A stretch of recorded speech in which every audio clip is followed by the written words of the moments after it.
Welcome back everyone. तो आज हम कर रहे हैं क्लास 10th का यूनिट 1 का। आज हम कर रहे हैं क्लास 10th का यूनिट 1 का पार्ट 2, जिसमें हम कवर कर रहे होंगे एआई डोमेन्स, जिससे रिलेटेड हम सारी चीज़ें वन बाय वन पढ़ेंगे, क्योंकि हमने लास्ट यूनिट में पढ़ लिया था एआई प्रोजेक्ट साइकिल्स एंड उसके बाद एथिकल एथिक्स भी पढ़ लिए थे, बायो एथिक्स भी पढ़ लिए थे। तो इस वाले यूनिट में हम सारे एआई डोमेन को लाइक मेजरली कवर कर लेंगे। उसके सारे की एप्लीकेशंस क्या क्या हैं उनको भी कर लेंगे, एनालिसिस एंड कन्वर्सेशनल एआई भी कर लेंगे, और रियल लाइफ एप्लीकेशंस के एग्जांपल्स भी देखेंगे हर एक डोमेन के हिसाब से। ठीक है। एंड हम देखेंगे कि हमारे ये जो डोमेन है वो कैसे broader AI project life cycle से, जो हमारी एआई प्रोजेक्ट साइकिल थी, उससे कैसे कनेक्टेड है ईच वन, राइट। तो let's start with this AI domain. तो बेसिकली जो एआई है ना, वो एक बहुत ज़्यादा ब्रॉड फील्ड है जो बहुत सारे स्पेशल डोमेन को मतलब अपने अंदर ही इनकम्पास करता है। तो ये जो यूनिट है ना, वो 4 की एरियाज पर फोकस करती है। मतलब इसकी जो डोमेन है वो है हमारा, एक है कंप्यूटर विजन, दूसरा है नेचुरल लैंग्वेज प्रोसेसिंग, थर्ड है डेटा एनालिसिस एंड फोर्थ है कन्वर्सेशनल एआई, मतलब जिसमें हम बात करके, जिस भी एआई से हम बात करके अपने आंसर्स को ले सकते हैं वो। तो इन पे ना, जैसे कंप्यूटर विजन है, एनएलपी है या डेटा एनालिसिस है, इस पर एक एक यूनिट है पूरी आपके सिलेबस में, तो वो हम बहुत ज़्यादा डिटेल में भी कवर करेंगे, लेकिन यहाँ पर हम उसके इस वाले चैप्टर के हिसाब से इसका एक ब्रीफ भी देखेंगे। तो now let's come to the computer vision. जैसे कि कंप्यूटर विजन नेम ही रिफ्लेक्ट करता है कि ऐसा कंप्यूटर विजन मतलब कंप्यूटर्स को इनेबल करता है टू सी और टू इंटरप्रेट द इमेजेस। मतलब अगर हमें इमेजेस से रिलेटेड कुछ भी ऑपरेशंस परफॉर्म करवाने हैं, जैसे कि उसकी कलर चेंज करवानी है या उसके जितने भी फीचर्स हैं उनको हमें एक्सट्रैक्ट करना है, तो हम कौन से फ्रेमवर्क का, कौन से डोमेन हमारा काम करता है, कंप्यूटर विजन हमारा जो है वो काम करता है। कि जैसे हम ह्यूमंस होते हैं, तो हम ह्यूमंस हैं, जैसे किसी को देखकर हमारी जो आईज होती हैं वो जैसे ये डिसाइड करती हैं कि इसने कौन से कलर के कपड़े पहने हैं, इसका कलर कैसा है, ये कैसा अपीयरेंस है, इसका क्या क्या इसके फीचर्स हैं, तो वो सब हम अपनी आई से डिटेक्ट करते हैं ना, ताकि हम अगली बार उस इंसान को पहचान पाए। वैसे ही हमारा कंप्यूटर विजन होता है, इसमें वो सारी टेक्निक्स इन्वॉल्व होती हैं जो मतलब इन techniques for acquiring, processing, analyzing और अंडरस्टैंडिंग द डिजिटल इमेज। जैसे कि हम क्या कर रहे हैं, डिजिटल इमेज मतलब कि हम अपनी फोटो ही तो डाल रहे हैं, यहाँ पर हम इंसान डायरेक्टली, जैसे हम क्या करते हैं, हम डायरेक्टली लाइव इंसान को देख के उसकी जो फीचर्स होते हैं उनको एनालाइज करते हैं, प्रोसेस करते हैं और अंडरस्टैंड करते हैं कि वो इंसान किस टाइप का है। इसी तरह से जो कंप्यूटर होता है वो भी क्या करता है, वो ऐसी टेक्निक्स का यूज करता है जिससे वो अक्वायर कर सकता है उसको, कि नेक्स्ट टाइम अगर वो इमेज आए तो वो उसको आइडेंटिफाई कर पाए, एनालाइज करता है, अंडरस्टैंड करता है उस डिजिटल इमेज के फीचर्स को। तो जो सीवी की एल्गोरिदम्स होती है ना, वो क्या करती हैं, एक्सट्रैक्ट करती हैं meaningful information from the visual data, such as identifying object, है ना, उसका फेस कैसा है या फिर उसके पैटर्न्स कैसे हैं।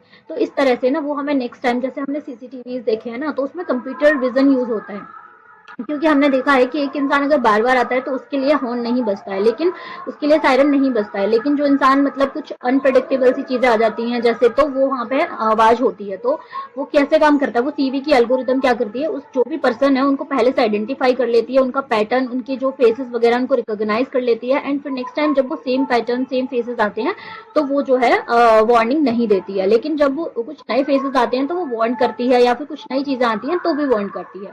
रियल एग्जांपल इसके जैसे हैं कि सेल्फ ड्राइविंग कार्स हैं, CVs to detect the pedestrian. जैसे सेल्फ ड्राइविंग कार्स हैं, वो क्या करती हैं, वहां पे मतलब ऐसे कंप्यूटर विजन की एल्गोरिदम्स का यूज किया गया है कि वो अपने आप ही पेडेस्ट्रियन को जो है पहचान लेती हैं, मतलब कि कहाँ पर हमें चलना है, कहाँ पर नहीं चलना है। कभी बहुत रेयर है कि उनके एक्सीडेंट वगैरह होते हैं, ठीक है, जैसे ट्रैफिक लाइट होती है तो उन्हें पता चल जाता है कि यहाँ पर रुकना है, और अदर व्हीकल आ रहा है तो भी वो डायरेक्शन को चेंज कर लेते हैं, है ना। जैसे आपने हमारे देखा होगा मेडिकल इमेजिंग, जैसे है कि CV helps doctor to analyse X ray. जैसे जो एक्सरे होता है वो ब्लैक ब्लैक होता है, लेकिन जो कंप्यूटर की जो एल्गोरिदम है, जो सीवी है, इसकी हेल्प से वो एनालाइज कर पाते हैं, हम लोग नहीं पढ़ पाते, वो ही पढ़ पाते हैं, क्योंकि उन्हें पता है कि उसे कैसे रीड करना है। फेशियल रिकॉग्निशन, मतलब कि हम जो सिक्योरिटी सिस्टम में, स्मार्टफोन में या सोशल मीडिया पे भी तो यूज करते हैं, जैसे मान लो हमारे फोन में हमारा फेस लॉक होता है तो वो हमारे फेस को रिकॉग्नाइज कर लेता है, तो कोई और हमारे फेस से नहीं खोल सकता, क्योंकि उसने क्या कर रखा है, सीवी की एल्गोरिदम ने हमारे फेस के पैटर्न को डिटेक्ट कर रखा है कि ये इंसान है, और ये इंसान अगर लॉक खोलेगा तो मुझे ये से अनलॉक करना है, यहाँ सेफ्टी इश्यूज आ जाते हैं।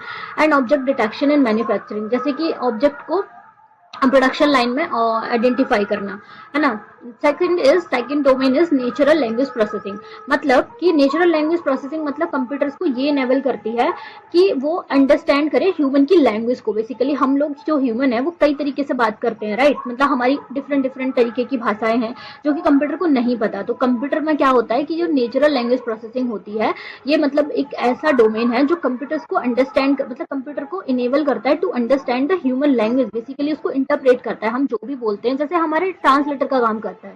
जैसे मान लो जब हम फॉरेन में जाते हैं तो हमें उनकी सारी लैंग्वेजेस नहीं आती है, ठीक है, या तो हम इंग्लिश में कम्युनिकेट करते हैं या फिर वहाँ पे एक गाइड को हायर करते हैं ताकि वो हमें उनकी भाषा को समझा पाए और हमारी को उनको समझा पाए। तो ऐसे ही जो हमारे कंप्यूटर में है नेचुरल लैंग्वेज प्रोसेसिंग होती है, जिसकी हेल्प से जो हमारे कंप्यूटर को इनेबल करते हैं ताकि वो समझ पाए, इंटरप्रेट कर पाए और ह्यूमन लैंग्वेज को जनरेट भी कर पाए। That bridge the gap between the human communication and machine understanding. Understand. अब जो एनएलपी है उसमें कुछ ऐसी टेक्निक्स होती हैं जैसे कि टेक्स्ट को वो एनालाइज करती हैं, whatever text we are writing there, तो उसको एनालाइज करती हैं, सेंटीमेंट एनालिसिस भी करती हैं और मशीन को ट्रांसलेट करके और स्पीच रिकॉग्निशन भी करती हैं। समटाइम्स हम बोल के बात करते हैं, जैसे चैट जीपीटी, हम उससे बोल के बात करते हैं। समटाइम्स हम अपने इमोशंस को बता रहे होते हैं तो वहाँ पे सेंटीमेंट एनालिसिस भी होती है एनएलपी की हेल्प से। मशीन में ट्रांसलेशन होता है, जो भी हम बोल रहे हैं वो मशीन की लैंग्वेज में ट्रांसलेट करके उसको बताया जाता है। एंड स्पीच रिकॉग्निशन भी होती है, जैसे कि एक इंसान एक बार बोल रहा है, जैसे हमने देखा है ना कि हमारी जो स्पीच है वो कॉपी हो जाती है और फिर हम ऐसे करके भी कॉपी हो जाती है। तो कैसे होती है, हम अपनी जो वो है स्पीच है उसमें डालते हैं, देन जो उसकी एल्गोरिदम्स है वो वर्क करती हैं हमारी स्पीच को रिकॉग्नाइज करने में, एंड देन वो जनरेट करती है हमारी सिमिलर काइंड ऑफ स्पीच, जो कि फिर वो हम उसे नेक्स्ट अपनी वॉइस की तरह यूज कर सकते हैं, राइट। तो इसकी जो रियल केस एग्जांपल्स हैं वो हैं चैटबॉट, जैसे कि अभी मैंने बताया। चैट जीपीटी कन्वर्सेशनल एजेंट्स होते हैं जो हमारे आंसर्स के, जो हमारे को आंसर्स देते हैं हमारे जितने भी क्वेश्चंस हैं। मशीन ट्रांसलेशन मतलब वो टेक्स्ट को स्पीच में भी कन्वर्ट करते हैं, from one language to another भी करते हैं, जैसे गूगल ट्रांसलेटर है। सेंटीमेंट एनालिसिस मतलब ये डिटरमाइन करते हैं हमारे इमोशनल टोन को, कि हम कौन से टोन में बात कर रहे हैं, एनालाइज करते हैं कस्टमर रिव्यूज को। Okay, now next one is speech recognition. मतलब हम कन्वर्ट करते हैं स्पोकन लैंग्वेज को, कि हम कौन सी लैंग्वेज में बात कर रहे हैं, या तो उसको वो कन्वर्ट कर देते हैं whatever language we want. जैसे कि एग्जांपल है श्री, एलेक्सा, गूगल असिस्टेंट, इनको हम बोलते हैं और ये हमारा काम कर देते हैं, ठीक है, क्योंकि ये हमें जानते हैं और हम मतलब हमारी वॉइस को रिकॉग्नाइज करते हैं इस तरह से। एक नेक्स्ट डोमेन है इसका डेटा एनालिसिस। डेटा एनालिसिस का मतलब है कि इसमें क्या होता है कि हमारा रॉ डेटा है, number of data is there, right. तो डेटा एनालिसिस में process of inspecting, cleaning, transforming and modulating data. मतलब कि क्या कर रहे होते हैं हम, हमारे पास रॉ डेटा है, हम उसको इंस्पेक्ट कर रहे हैं कि डेटा इज ऑल अबाउट, फिर उसको क्लीन कर रहे होते हैं। जैसे हमें कुछ ऐसे डेटा होते हैं जहां पर हमारे कुछ कॉलम्स मिसिंग होते हैं, कुछ वैल्यूज हमारी डुप्लीकेट होती हैं, उसको हम क्लीन करना है पहले, फिर हम ट्रांसफॉर्म करते हैं। जैसे कि मान लो अगर हमें किसी की एज निकालनी है और उस डेटा में हमारे पास ये है date of birth is given, date of birth का गिवन एक कॉलम है और उसमें हमें एज कैलकुलेट करनी है, तो हम उसको ट्रांसफॉर्म कर लेंगे, एक और कॉलम बना लेंगे, वहां पे हम उसकी एज को मेंशन कर देंगे, फिर हम मॉडलिंग करेंगे। मॉडलिंग मतलब अगर हमें कोई मॉडल बनाना है बेस्ड ऑन दैट डेटा और उस डेटा से ट्रेन करना है अपने मॉडल को, तो हम अपने मॉडल में सेगमेंटेशन करके उसको ट्रेन करना स्टार्ट करेंगे। हम एक यूजफुल इन्फॉर्मेशन निकालेंगे, कंक्लूजन निकालेंगे, एंड हम अपने डिसीजन मेकिंग को सपोर्ट करने के लिए उस मॉडल को ट्रेन करेंगे। तो this is what the data analysis is. तो यहाँ पे जैसे AI power data analysis tools होते हैं, वो क्या करते हैं, वो जल्दी से ना पैटर्न्स को रिकॉग्नाइज कर लेते हैं, ट्रेंड को एनालाइज कर देते हैं और जितनी भी उसमें एनामोलीज होती हैं उनको भी रिमूव कर देते हैं। एनामोलीज का मतलब होता है कि जो भी उसमें प्रॉब्लम होती है, जैसे कि जो माल डेटा होता है, बेकार सा डेटा होता है, उसको वो जो वो खत्म रिमूव कर देती है। तो जो डेटा सेट है वो हमने प्रेडिक्टिव मॉडलिंग के लिए और ऑप्टिमाइजेशन के लिए यूज करते हैं। जितना ज्यादा हम डेटा उसको देंगे उतना ही optimized our core model will be, right. तो इसके जैसे रियल एग्जांपल है, जैसे फ्रॉड डिटेक्शन है। तो फ्रॉड डिटेक्शन में क्या करते हैं कि आइडेंटिफाई करते हैं कि कितने हमारे फ्रॉडलेंट ट्रांजेक्शन हुए हैं, इस फाइनेंशियल डेटा की हेल्प में देख, मतलब जो भी हमारे पास फाइनेंशियल डेटा होता है उसमें देखते हैं कि कितने फ्रॉड ट्रांजेक्शन हैं। फिर प्रेडिक्टिव मेंटेनेंस करते हैं कि जब हमारे इक्विपमेंट्स हो गए कितनी बार फेल हो रहे हैं, कितनी बार प्रोएक्टिवली उनको काम मतलब अपने काम कर रहे हैं, तो इसको मेंटेनेंस बोलते हैं। मार्केट एनालिसिस भी करते हैं, जैसे हम कस्टमर के बिहेवियर को समझते हैं, जैसे हम डिफरेंट डिफरेंट प्रोडक्ट्स की मार्केट एनालिसिस कर सकते हैं कि कौन सी चीज की कौन सी ज्यादा डिमांड है, कौन से क्या है, फिर उसके ट्रेंड के हिसाब से हम उसको ऑप्टिमाइज भी कर सकते हैं। तो ये सब हम डेटा एनालिसिस की हेल्प से कर सकते हैं। अगर हमारे पास डेटा ही नहीं होगा तो हम किसी भी चीज का ना तो सोल्यूशन बना पाएंगे और ना ही हमें पता चलेगा कि एग्जैक्टली ये चीज काम करेगी भी या नहीं। या फिर हम पर्सनलाइज्ड रिकमेंडेशन भी कर सकते हैं, जैसे कि suggested products and service based on the user preferences. जैसे कि अगर हमने डेटा को एनालाइज करते हैं, जैसे मान लो आपने ऑब्जर्व करा है कि हम जब यूट्यूब पर या इंस्टाग्राम पे जाते हैं तो कोई एक रील अगर हम लाइक कर देते हैं तो उसी तरह का सिमिलर कंटेंट हमारे फीड में आने लग जाता है। तो क्यों? क्योंकि वहां पर डेटा एनालिसिस यूज होती है एंड वो देखते हैं कि कौन सा जो कस्टमर है, मतलब कौन सा जो यूजर है, वो कौन से वाले कंटेंट से इंटरेक्ट कर रहा है, एंड वो जिस भी कंटेंट से इंटरेक्ट कर रहा है वो उसको उसी तरह का कंटेंट जो है वो पुश किया जाता है। ऐसे ही यूट्यूब पर होता है और ऐसे ही अमेजोन पे भी होता है। आप एक प्रोडक्ट सर्च कर लो, आपको हजारों प्रोडक्ट जो है वो वहां पे मिल जाते हैं। ठीक है, तो this is because of data analysis only. Now comes to the conversational AI. तो कन्वर्सेशनल एआई मतलब होता है जो हमारे डिप्लॉइंग एआई, जो हम बेसिकली फोकस करता है, जो हम एआई को डिप्लॉय करते हैं ना, that can engage in natural and meaningful. जैसे मान लो हम चैट जीपीटी से बात करते हैं तो इसमें कंबाइन हो जाता है हमारा NLP, machine learning and other AI techniques भी यूज होती हैं ताकि हम एक इंटेलिजेंट वर्चुअल असिस्टेंट बना पाए एंड चैटबॉट्स बना पाए। क्योंकि अभी हमने देखा कि अभी हमारे वॉइस रिकॉग्निशन किसी से हो रहे हैं, है ना, एंड टोन रिकॉग्निशन किसी से हो रहे हैं, डेटा एनालिसिस हो रहा है, तो इसमें मोस्टली सारी चीजें कंबाइन करके, क्योंकि उसको तो एक हमें कंप्लीट आंसर देना है ना उस यूजर को, क्योंकि हम तो कुछ भी पूछ रहे होते हैं उससे, डेटा से रिलेटेड भी सवाल पूछ रहे होते हैं अपनी कन्वर्सेशनल एआई से। As you observe when we are using the ChatGPT, sometimes we are talking about our sentiment, sometimes we are talking about our like market analysis, sometimes we are talking about our personal development, sometimes are talking about our personal problems.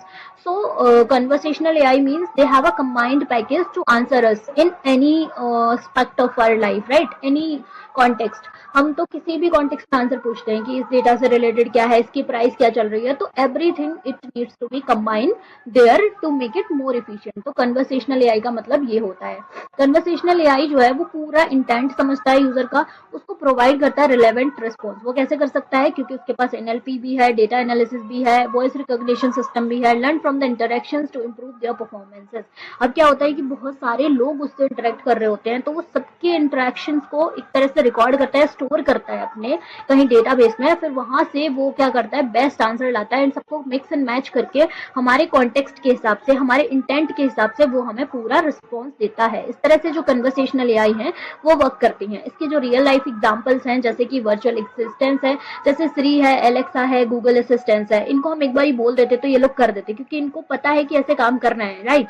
उसके बाद customer service chatbots हैं, कुछ ऐसे जो AI है वो हमें instant support provide कर देते हैं। और वेबसाइट पर जैसे हमने देखा है ना कि how can I help us, हम किसी भी वेबसाइट पे जाते हैं तो एक सिंबल सा बना होता है यहाँ पे लास्ट में, तो उसमें हम देख सकते हैं हेल्थ केयर जो चैटबॉट है वो हमें पूरी मेडिकल इन्फॉर्मेशन प्रोवाइड कर देते हैं अगर हमने प्रीवियसली कुछ मतलब करवाए हैं, और हमारा अपॉइंटमेंट कर देते हैं शेड्यूल, एंड मॉनिटर करते हैं पेशेंट की हेल्थ क्या है, अभी हेल्थ क्या है। एजुकेशन सिस्टम में हम क्या कर सकते हैं, स्टूडेंट को असिस्ट कर सकते हैं उनके लर्निंग और प्रोवाइड कर सकते हैं पर्सनलाइज फीडबैक। तो ये सारे हमने उसके डोमेन्स पढ़े। पहला था हमारा कंप्यूटर विजन, दूसरा था natural language processing, data analysis in conversational AI. I hope कि आपको ये सब समझ में आ गया होगा। तो ये था हमारे यूनिट नंबर 1 का पार्ट 2, एंड यहीं पर होती है हमारी यूनिट नंबर 1 खत्म। हम आएंगे नेक्स्ट वीडियो में for the unit number 2। Till then bye bye. If you like the video then please subscribe the channel, क्योंकि और लोगों को भी पता चले कि इस चैनल पे मतलब कुछ वैल्यूएबल कंटेंट मिलता है, क्योंकि कम सब्सक्राइबर देखकर लोग नहीं रुकते हैं। एंड कमिंग डेज में बहुत अच्छी अच्छी चीजें आने वाली हैं। मेरी वेबसाइट लॉन्च होने वाली है जहाँ पे आपको सारे नोट्स अवेलेबल हो जाएंगे। You can download notes, suggested books और relevant materials as well to prepare